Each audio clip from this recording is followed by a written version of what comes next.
আসসালামু আলাইকুম রহমতুল্লাহ। শীতের সকাল কার না ভালো লাগে। আজকের পরিবেশ একেবারে ভোরবেলা আমরা আসছি। তো মূলত আমার আসার উদ্দেশ্য হলো আমরা একটু ঘোরাঘুরি করব। তো আসলে শীতের আমেজ কার না ভালো লাগে। দেখেন কি কুয়াশা পড়ছে, কত সুন্দর পরিবেশ, মানে কোনো কিছু দেখা যাইতেছে না। ঠিক আছে, পরিবেশগুলা কোনো কিছুই দেখা যাইতেছে না। তো আমরা আসছিলাম মূলত আমার মধ্যে একটু ঘোরাঘুরি করার জন্য, একটু কাজও ছিল।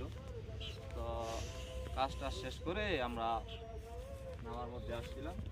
তো অনেক ভালো লাগতেছে আজকের পরিবেশ, কিন্তু কোনো কিছু দেখা যাইতেছে না। এত কুয়াশা পড়া পড়ছে যে আমাদের সর্বোচ্চ এই 2 মিটার পরে কি দেখা যাইতেছে এরকম কোনো কিছু দেখা যাইতেছে না।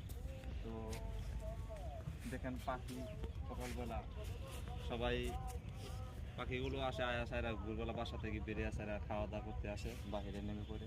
তো সবাই তো রিজিকের তাগিদে সবাই যে যে স্থান ঘর বাসা সেরা তাদের জায়গার মধ্যে কর্মের মধ্যে তারা চলে যায়। তো পাখিগুলো আছে আদার খাওয়ার জন্য।